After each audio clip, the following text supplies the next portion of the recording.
नमस्कार साथियों, स्वागत है आप सभी का आपके अपने इस YouTube चैनल पर जिसका नाम है जीएस बूस्टर, जो कि पार्ट है तक्षशिला इस बलिया का। और मैं हूं अनुभव।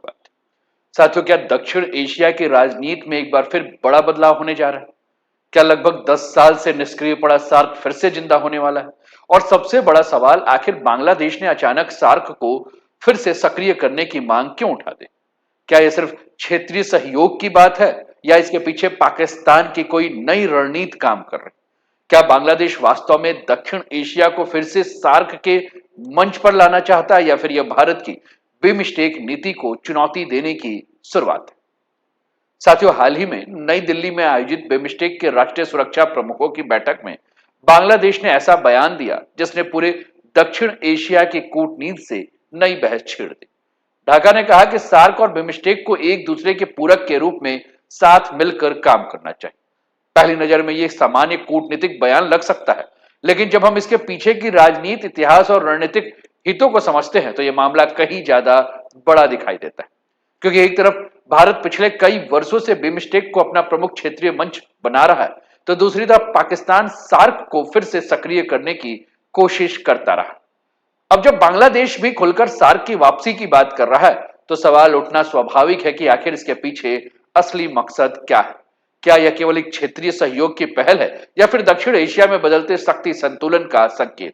क्या चीन की बढ़ती मौजूदगी का भी इससे कोई संबंध है? और सबसे महत्वपूर्ण, क्या भारत सार्क में दोबारा सक्रिय भूमिका निभाएगा, या फिर बिमस्टेक पर भी अपना पूरा का पूरा ध्यान केंद्रित रखेगा? आज के इस विस्तृत वीडियो में हम केवल खबर नहीं बताएंगे, बल्कि पूरी कहानी समझेंगे।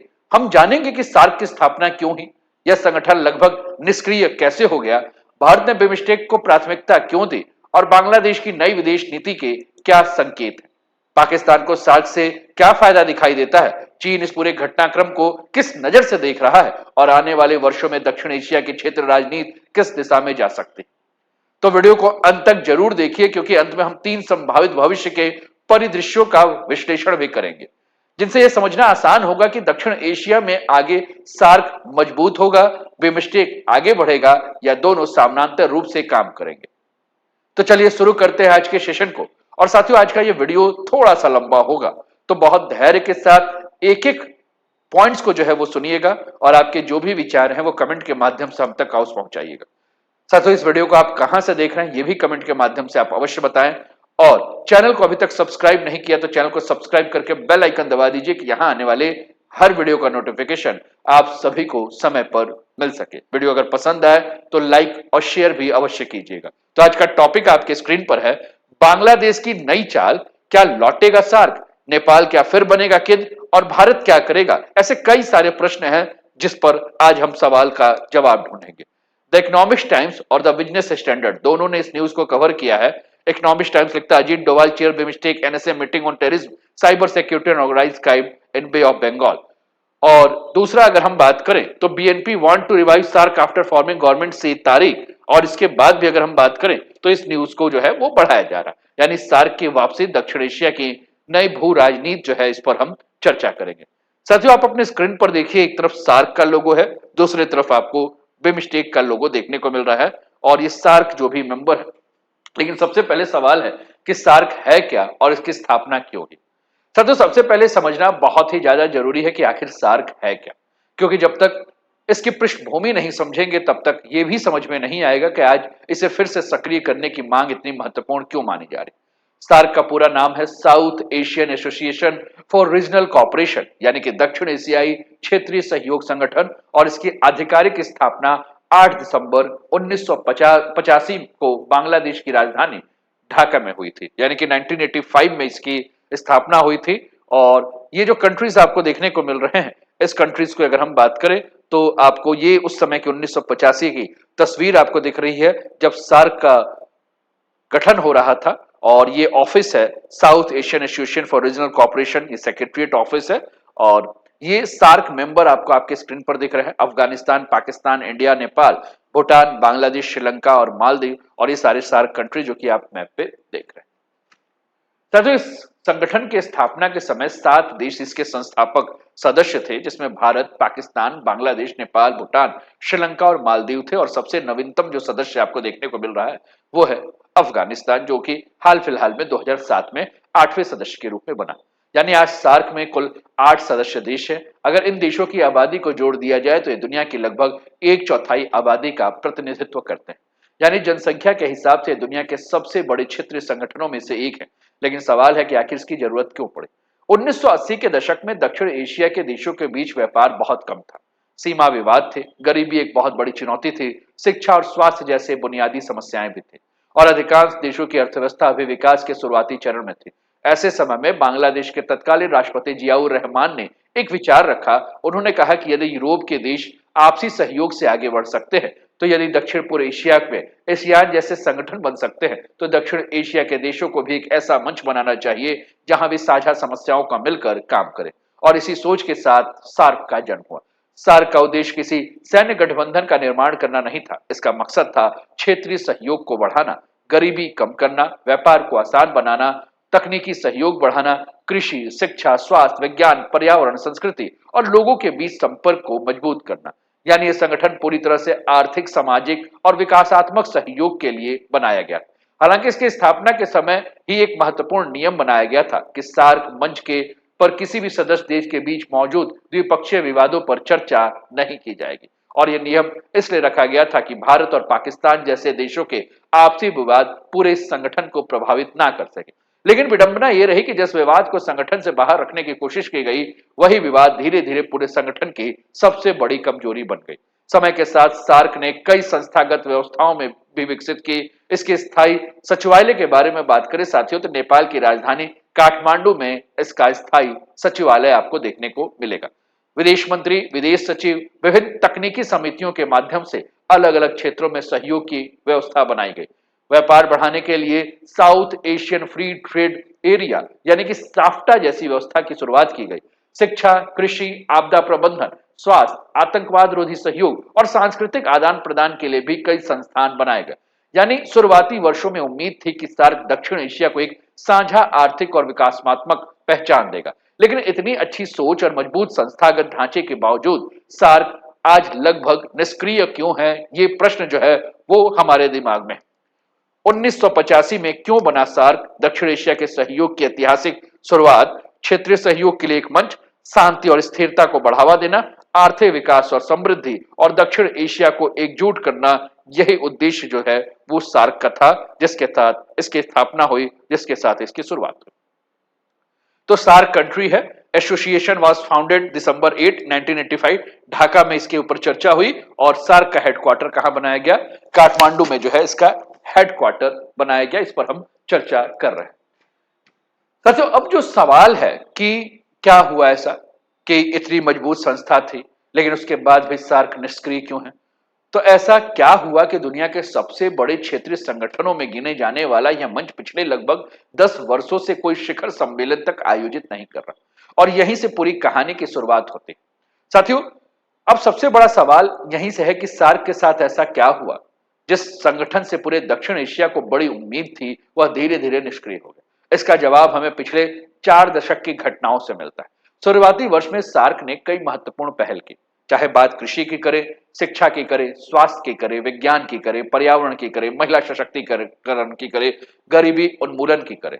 व्यापार जैसे क्षेत्रों में विभिन्न समझौते हुए, जैसे कि हमने कहा कि क्षेत्रीय व्यापार बढ़ाने के लिए साफ्टा लागू किया गया। आतंकवाद से निपटने के लिए क्षेत्रीय स्तर पर समझौते हुए। यानी कि यह संस्था केवल बैठक तक सीमित नहीं थी, बल्कि कई क्षेत्रों में सहयोग की मजबूत नींव भी रखी जा रही। लेकिन धीरे धीरे एक बहुत बड़ी समस्या सामने आने लगी। सार्क के लगभग हर महत्वपूर्ण निर्णय सर्वसम्मति से लिया जाता था, यानी जब तक सभी सदस्य देश सहमत ना हो कोई बड़ा फैसला लागू नहीं किया जाता। पहली नजर में यह व्यवस्था लोकतांत्रिक लगती थी, लेकिन व्यवहार में यही व्यवस्था कई बार सबसे बड़ी रुकावट बनी, क्योंकि अगर सिर्फ एक सदस्य देश किसी भी प्रस्ताव पर सहमत ना हो तो पूरा निर्णय रुक सकता था। यानी संगठन की गति सभी देशों की सामूहिक सहमति पर निर्भर करती थी। अब सोचिए, जब सदस्य देशों के बीच राजनीतिक तनाव पहले से मौजूद हो तो सर्वसम्मति हासिल करना कितना कठिन हो जाता होगा। और यही कारण था कि कई महत्वपूर्ण क्षेत्रीय पहल अपेक्षित गति से आगे नहीं बढ़ सक रहे थे। इसके साथ ही दुनिया भी तेजी से बदल रही थी। आसियान पूर्वी एशिया में मजबूत होता गया, यूरोपीय संघ आर्थिक रूप से अधिक एकीकृत हो गया, अफ्रीकी संघ भी संस्थागत रूप से आगे बढ़ने लगे, लेकिन दक्षिण एशिया अपेक्षित गति से क्षेत्रीय आर्थिक एकीकरण नहीं कर पा रहा था। आज भी दक्षिण एशिया के देशों के बीच में आपसी व्यापार उनके कुल वैश्विक व्यापार का एक बहुत छोटा हिस्सा रखता है। विशेषज्ञ लंबे समय से मानते हैं कि यदि क्षेत्रीय संपर्क, सीमा पार व्यापार और परिवहन बेहतर होता तो पूरे दक्षिण एशिया की अर्थव्यवस्था को बड़ा लाभ मिल सकता है। और यही कारण है कि सार्क को लेकर अक्सर ये सवाल उठता रहा है कि क्या इस संगठन की सबसे बड़ी समस्या इसकी संरचना थी या सदस्य देशों के राजनीतिक संबंध। और इसका जवाब अलग अलग देशों के अपने अपने अलग अलग दृष्टिकोण के ऊपर निर्भर करते हैं। भारत लंबे समय से कहता रहा है कि आतंकवाद और सीमा पार व्यापार या हिंसा का माहौल में सामान्य क्षेत्रीय सहयोग आगे बढ़ाना जो है वो कठिन है। वहीं सार्क के कई अन्य सदस्य देशों का मानना है कि आर्थिक और विकास संबंधी सहयोग को राजनीतिक मतभेदों से जितना संभव हो अलग रखा जाना चाहिए। यानी सभी सदस्य क्षेत्रीय सहयोग चाहते थे, लेकिन उस सहयोग तक पहुंचने का रास्ता अलग अलग देखते थे और यहीं से सार्क की गति लगातार धीमी होती गई। फिर 2016 की घटनाओं ने इस संगठन को ऐसे मोड़ पर पहुंचा दिया जहां से उसकी राजनीतिक गतिविधियां लगभग रुक गई।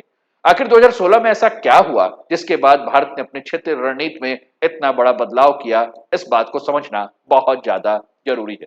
8 देश, एक संगठन जिसका नाम है सार्क।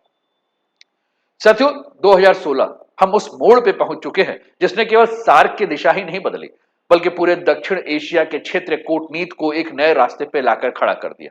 18 सितंबर 2016 जम्मू कश्मीर का उरी में भारतीय सेना के ब्रिगेड मुख्यालय पर आतंकवादी हमला हुआ और इस हमले में भारत के 19 जवान जो है वो शहीद हो गए।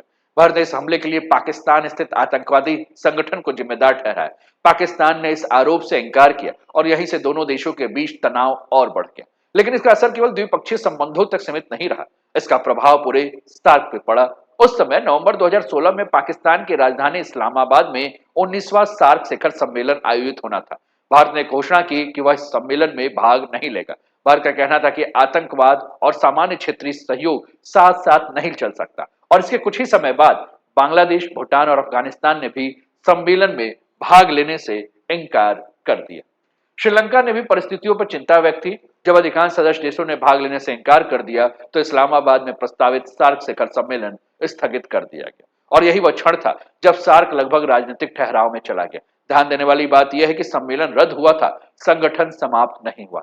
सार्क सचिवालय काठमांडू में आज भी कार्य करता है। विभिन्न तकनीकी समितियां, कुछ समिति सीमित स्तर की गतिविधियां आज भी जारी। लेकिन सबसे महत्वपूर्ण राजनीतिक बैठक यानी कि सार्क शिखर सम्मेलन 2014 के काठमांडू सम्मेलन के बाद दोबारा आयोजित नहीं हो सका। यानी लगभग एक दशक से दक्षिण एशिया के शीर्ष नेता सार्क के मंच पर एक साथ नहीं बैठे। अब भारत के सामने एक रणनीतिक प्रश्न था, अगर सार्क आगे नहीं बढ़ पा रहा है तो क्या क्षेत्रीय सहयोग भी रुक जाना चाहिए? भारत का जवाब था कि नहीं। यही नहीं, नई दिल्ली ने एक अलग रणनीतिक दिशा अपनाई। भारत ने उन मंचों पर अधिक ध्यान देना शुरू किया जहां विकास परियोजनाएं, कनेक्टिविटी, समुद्री सुरक्षा, ऊर्जा और आर्थिक सहयोग को अपेक्षाकृत तेजी से आगे बढ़ाया जा सके। और उसी दौर में भारत ने बिमस्टेक की विदेश नीति को जो है एक प्रमुख स्तंभ के रूप में तैयार किया। और यहीं से दक्षिण एशिया की क्षेत्रीय राजनीति दो समानांतर रास्तों पर चलने लगे। एक तरफ सार्क जो अभी भी अस्तित्व में था लेकिन राजनीतिक रूप से निष्क्रिय था, तो दूसरी तरफ बिमस्टेक जो धीरे धीरे अधिक सक्रिय और संस्थागत रूप से मजबूत होता जा रहा था। साथियों, आपकी स्क्रीन पर बिमस्टेक यानी कि bay of Bengal initiative for multi sector technical and economical cooperation है। और ये बिमस्टेक के कंट्रीज हैं जिसमें हम नेपाल, इंडिया, बांग्लादेश, भूटान, म्यांमार और थाईलैंड, श्रीलंका को ले रहे हैं। यहां अगर हम बात करें तो पाकिस्तान और अफगानिस्तान आपको देखने को नहीं मिल रहा है। पाकिस्तान और अफगानिस्तान की जगह पर अगर हम बात करें तो आपको यहां जो देश देखने को मिल रहे हैं वो है म्यांमार और थाईलैंड। अगर हम सार्क में 8 देशों को देखें तो बिमस्टेक में भी आपको इंडिया, नेपाल, भूटान, बांग्लादेश, श्रीलंका, तो नेपाल 2, 3, 4, 5, 6 और 7 देश जो है वो आपको देखने को मिल रहा है। तो ये बिमस्टेक के मेंबर हैं जिसके बारे में हम बात करें। साथियों, साल 2006 में अचानक नया घटनाक्रम सामने आता है। नई दिल्ली में बिमस्टेक की बैठक होती है और उसी मंच से बांग्लादेश ये सुझाव देता है कि सार्क और बिमस्टेक को मिलकर काम करना चाहिए। और यहीं से पूरी की पूरी अगर हम बात करें तो बहस शुरू होती है। माफ कीजिएगा, मैंने 2006 कहा, 2026 अभी जो बिमस्टेक की नई दिल्ली की जो मीटिंग हुई थी जिस पर कि अभी हमने थोड़े दिन पहले जो है वो वीडियो बनाया था, जिसमें हमने कहा था कि अजित डोभाल ने कहा था कि बांग्लादेश, भूटान और नेपाल को जो है वो एक हो जाना चाहिए। ठीक, तो बिमस्टेक की अभी मीटिंग हुई और इस मीटिंग में बांग्लादेश ने सुझाव दिया कि सार्क और बिमस्टेक को साथ मिलकर काम करना चाहिए और यहीं से पूरी बहस जो है वो शुरू हो जाती। आखिर बांग्लादेश ने ये मुद्दा अभी क्यों उठाया, ये एक बहुत बड़ा प्रश्न है। क्या ये केवल क्षेत्रीय सहयोग की बात है या इसके पीछे कोई बड़ा रणनीतिक संदेश छिपा है? अब इस बात को भी हमें समझना बहुत ज्यादा जरूरी है कि बांग्लादेश ने अभी सार्क को जिंदा करने की बात क्यों उठाई। साथियों, अब हम पूरी कहानी के सबसे महत्वपूर्ण हिस्से पर पहुंच चुके हैं, क्योंकि अगर सार्क लगभग एक दशक से निष्क्रिय था तो फिर जुलाई 2026 में अचानक इसे फिर से सक्रिय करने की बात क्यों उठी, और वो भी बिमस्टेक की बैठक के दौरान। और यहीं से इस पूरे घटनाक्रम का भू राजनीतिक विश्लेषण शुरू होता है। साथियों, सबसे पहले ये समझना जरूरी है कि बांग्लादेश ने कहा क्या। नई दिल्ली के आयोजित बिमस्टेक के राष्ट्रीय सुरक्षा प्रमुखों की बैठक में बांग्लादेश के प्रधानमंत्री के रक्षा सलाहकार ब्रिगेडियर जनरल, जो कि रिटायर्ड है, नाम है उनका AKM शमशुल इस्लाम, इन्होंने कहा कि सार्क और बिमस्टेक को एक दूसरे का विकल्प नहीं बल्कि पूरक बनकर काम करना चाहिए। यानी उन्होंने ये नहीं कहा कि बिमस्टेक को खत्म कर देना चाहिए। उन्होंने कहा कि सार्क उसकी जगह ले ले, बल्कि उनका तर्क ये था कि दक्षिण एशिया में पहले से मौजूद संस्थागत अनुभव, नियम, सहयोग की व्यवस्थाओं का भी उपयोग किया जाना चाहिए। अब सवाल यह है कि ढाका इस समय ऐसा क्यों सोच रहा है और इसके पीछे क्या कारण दिख रहा है। साथियों, सबसे पहला कारण यह है कि सार्क से जो ऐतिहासिक जुड़ाव है उस ऐतिहासिक जुड़ाव को लेकर चलना हो। साथियों, एक बात अक्सर चर्चा में नहीं आती, लेकिन सार्क की परिकल्पना सबसे पहले बांग्लादेश के तत्कालीन राष्ट्रपति जियाउर रहमान ने ही प्रस्तुत की थी। 1985 में जब सार्क की स्थापना हुई तो उसकी मेजबानी भी ढाका में की गई थी। बांग्लादेश केवल एक सदस्य नहीं बल्कि इस संगठन की जन्मस्थली भी है, और इसी कारण आज भी बांग्लादेश सरकार भी कई बार ये कहती है कि सार्क उसकी कूटनीतिक विरासत का हिस्सा है। दूसरा, अगर हम बिमस्टेक के बारे में बात करें तो बिमस्टेक की वर्तमान अध्यक्षता इस समय बांग्लादेश जो है वो एज अ चेयरमैन कर रहा है, और ऐसी स्थिति में ढाका खुद को दक्षिण एशिया और बंगाल की खाड़ी के क्षेत्र में एक ब्रिज के रूप में प्रस्तुत करना चाहता है। यानी उसका संदेश यह है कि दोनों मंच समानांतर रूप से काम करते रहें। तीसरा कारण इसका यह हो सकता है कि जिस प्रकार से क्षेत्रीय माहौल बदल रहा है, पिछले कुछ वर्षों से दक्षिण एशिया में कई नई चुनौतियां सामने आ रही हैं। चाहे हम ऊर्जा सुरक्षा की बात करें, चाहे जलवायु परिवर्तन की बात करें, चाहे खाद्य सुरक्षा की बात करें, चाहे डिजिटल कनेक्टिविटी की बात करें, चाहे साइबर सुरक्षा की बात करें, और आपदा प्रबंधन जैसे मुद्दे अब पहले से कहीं अधिक महत्वपूर्ण हो चुके हैं। इनमें से कई चुनौतियां ऐसी हैं जिनका समाधान कोई एक देश अकेले नहीं कर सकता। इसलिए कुछ विशेषज्ञ मानते हैं कि बांग्लादेश क्षेत्रीय सहयोग के ये अधिक मंच जो है वो सक्रिय देखना चाहता है। लेकिन यहीं से एक दूसरा विश्लेषण भी सामने आता है। कुछ रणनीतिक विश्लेषकों का मानना है कि पाकिस्तान लंबे समय से सार्क को फिर से सक्रिय करने की वकालत कर रहा है, क्योंकि सार्क वह एकमात्र प्रमुख क्षेत्रीय मंच है जहां भारत और पाकिस्तान दोनों सदस्य हैं। और ऐसे में जब बांग्लादेश भी सार्क की वापसी की बात कर रहा है तो कुछ लोग इसे पाकिस्तान के दृष्टिकोण को अप्रत्यक्ष समर्थन के रूप में देखते हैं। हालांकि यह ध्यान रखना बहुत जरूरी है कि बांग्लादेश सरकार ने आधिकारिक रूप से ये नहीं कहा है कि वो पाकिस्तान के कहने पर ऐसा कह रहा है, इसलिए इसे तथ्य के रूप में नहीं बल्कि विभिन्न रणनीतिक विश्लेषकों द्वारा व्यक्त दृष्टिकोण के रूप में देखा जाना चाहिए, और यही संतुलन इस विषय को समझने के लिए आवश्यक है। अब सबसे बड़ा प्रश्न सामने आता है कि क्या भारत इस प्रस्ताव को जो है के लिए वो अपने आप को तैयार कर पाया है? क्या भारत इस प्रस्ताव के लिए तैयार है? क्या नई दिल्ली फिर से सार्क को प्राथमिकता दे सकती है, या भारत की रणनीतिक दिशा पूरी तरह से बिमस्टेक की ओर आगे बढ़ चुकी है? और यही सबसे महत्वपूर्ण सवाल हम जो है अब आपके साथ चर्चा करने जा रहे हैं। साथियों, जब हम इस सवाल पर आते हैं जिसका जवाब हर कोई जानना चाहता है कि क्या भारत फिर से सार्क को सक्रिय करने के लिए तैयार होगा, तो इस सवाल का जवाब हाँ या नहीं में देना आसान नहीं। लेकिन अगर हम पिछले 10 वर्षों के भारत के विदेश नीति को देखें तो कुछ स्पष्ट संकेत जरूर दिखाई देते हैं। सबसे पहले, भारत ने कभी यह घोषणा नहीं की है कि वो सार्क छोड़ रहा है। भारत आज भी सार्क का सदस्य है। भारत का प्रतिनिधित्व आज भी सार्क के विभिन्न तकनीकी बैठकों में होता है। सार्क सचिवालय के लिए भारत अपना वित्तीय योगदान अभी भी देता है। यानी भारत ने संगठन से दूरी नहीं बनाई है, लेकिन उसकी प्राथमिकताएं बदल गई। नई दिल्ली का ध्यान अब उन मंचों पर अधिक है जहां निर्णय तेजी से लागू हो सके और परियोजना राजनीतिक गतिरोध में ना फंसे। इसी कारण पिछले कुछ वर्षों से Bharat BIMSTEC, IORA, Indo Pacific, quad और अन्य क्षेत्रीय मंचों पर अपनी सक्रियता बढ़ाए हुए है।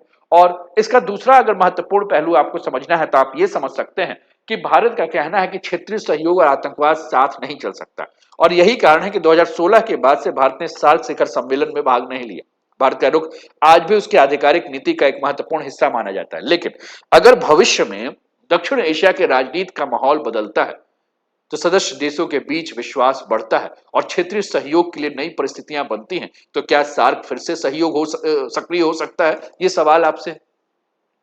साथियों, सैद्धांतिक रूप से अगर आप इसका जवाब दें तो हो सकता है कि जवाब हाँ हो, क्योंकि सार्क अभी भी कानूनी रूप से मौजूद है। उसका चार्टर लागू है, उसका सचिवालय काम कर रहा है, 8 सदस्य देश आज भी उसके सदस्य हैं। यानी संस्था समाप्त नहीं हुई, बल्कि राजनीतिक रूप से निष्क्रिय भी नहीं हुई है। अब एक दिलचस्प बात जो है वो ध्यान दीजिए। अगर सार्क दोबारा सक्रिय होता है तो इसका सबसे अधिक लाभ किसे मिल सकता है? भारत को, पाकिस्तान को, नेपाल को, या पूरे दक्षिण एशिया को? और इसका उत्तर इतना सीधा नहीं है। भारत के लिए सार्क एक ऐसा मंच हो सकता है जहां पूरे दक्षिण एशिया के साथ जो है वह संवाद बढ़े। नेपाल, भूटान और बांग्लादेश जैसे देशों के लिए क्षेत्रीय व्यापार, पर्यटन, शिक्षा और लोगों के बीच संपर्क को मजबूत करने का अवसर बन सकता है।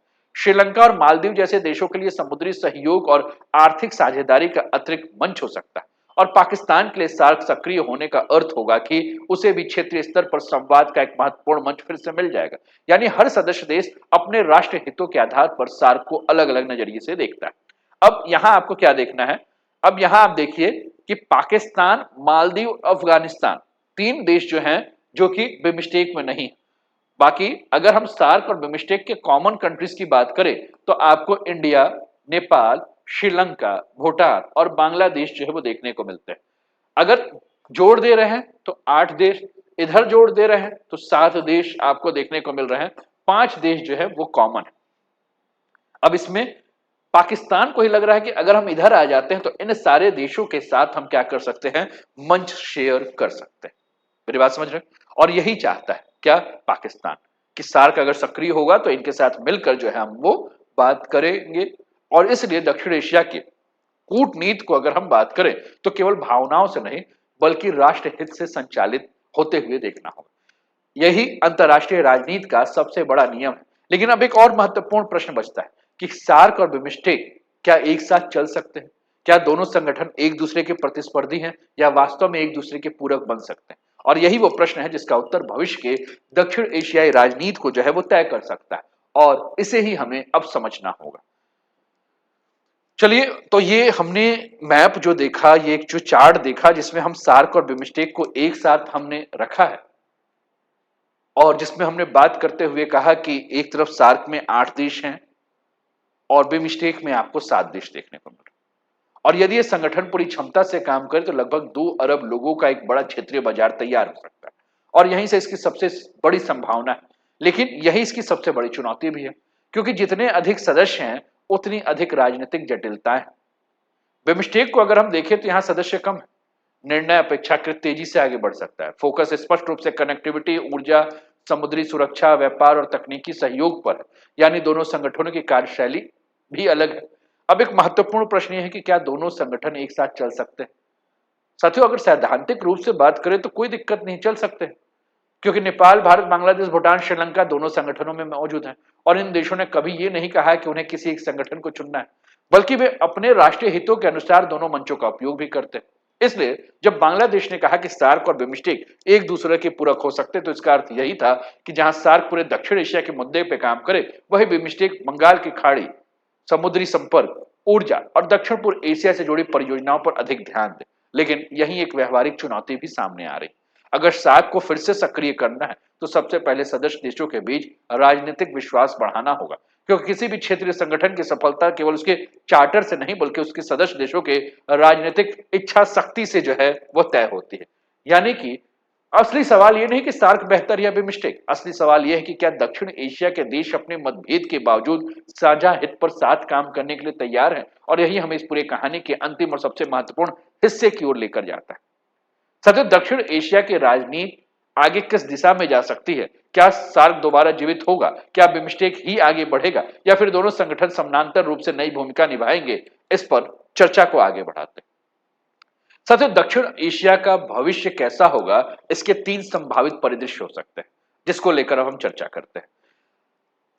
अगर अगर हम यहां बात कर रहे हैं कि क्या बिमस्टेक ही दक्षिण एशिया का सबसे प्रभावशाली क्षेत्र बन जाएगा, क्या आने वाले वर्षों में सार्क फिर सक्रिय होगा, या फिर दोनों संगठन अलग अलग भूमिका निभाएंगे, तो इसका निश्चित उत्तर आज किसी के पास नहीं। लेकिन वर्तमान परिस्थितियों को देखकर हमने कहा कि 3 परिदृश्य बनेंगे। पहला परिदृश्य, सार्क फिर से सक्रिय हो सकता है। मान लीजिए आने वाले वर्षों में दक्षिण एशिया का राजनीतिक माहौल अपेक्षाकृत शांत होता है, सदस्य देशों के बीच विश्वास बढ़ता है, शीर्ष नेताओं की बैठकें फिर शुरू होती है और ऐसी स्थिति में सार्क दोबारा सक्रिय हो सकता है, क्योंकि यह संगठन आज भी कानूनी रूप से मौजूद है, इसका चार्टर लागू है, सचिवालय काम कर रहा है, सदस्य देश भी है। अगर राजनीतिक इच्छा शक्ति बनी तो सार्क को दोबारा गति मिल सकती है, लेकिन यह रास्ता आसान नहीं होगा, क्योंकि इसके लिए केवल संस्थागत ढांचा नहीं बल्कि सदस्य देशों के बीच आपसी भरोसा चाहिए। चलिए, पहली बात हो गई। दूसरा परिदृश्य क्या होगा? बिमस्टेक सबसे प्रभावशाली मंच बन जाए तब, जो कि दूसरी संभावना है कि भारत और अन्य सदस्य देश बिमस्टेक को ही लगातार मजबूत करें। ऊर्जा, कनेक्टिविटी, समुद्री सुरक्षा, व्यापार, डिजिटल सहयोग के माध्यम से आपदा प्रबंधन जैसे क्षेत्रों में जो है नई परियोजनाओं को लेकर आगे आए, तो बिमस्टेक व्यवहारिक सहयोग का सबसे सक्रिय मंच बन सकता है। यानी दक्षिण एशिया की क्षेत्रीय राजनीति का केंद्र धीरे धीरे बंगाल की खाड़ी के क्षेत्र की ओर स्थानांतरित हो सकता है। तीसरा, दोनों संगठन समानांतर रूप से अगर काम करें, यानी कि दोनों चले, जो कि तीसरी संभावना है जिसकी चर्चा आज हो रही है कि सार्क और बिमस्टेक प्रतिस्पर्धी नहीं बल्कि पूरक है। जैसे कि सार्क शिक्षा, स्वास्थ्य, गरीबी उन्मूलन, सांस्कृतिक सहयोग और पूरे दक्षिण एशिया के सामाजिक मुद्दे पर अधिक ध्यान दे, जबकि बिमस्टेक समुद्री सुरक्षा, बंदरगाह के विकास, ऊर्जा ग्रिड, डिजिटल कनेक्टिविटी, व्यापार, गलियारा और दक्षिण पूर्व एशिया से जुड़ी परियोजनाओं पर काम करे। अगर ऐसा मॉडल विकसित होता है तो दोनों संगठन अपनी ताकत के अनुसार योगदान दे सकते हैं, और यही वह विचार है जिसकी ओर बांग्लादेश ने हालिया बैठक में संकेत दिया। हालांकि ये केवल एक प्रस्ताव है, इसके वास्तविकता में बदलने के लिए सभी सदस्य देशों की सहमति और राजनीतिक इच्छा शक्ति जो है वो होना चाहिए।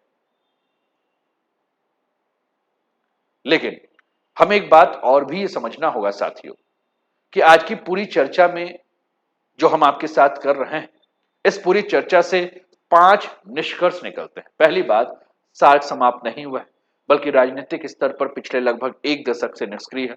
दूसरा, भारत आज भी सार्क का सदस्य है, लेकिन उसने बिमस्टेक और अन्य क्षेत्रीय मंचों को अधिक प्राथमिकता दी है।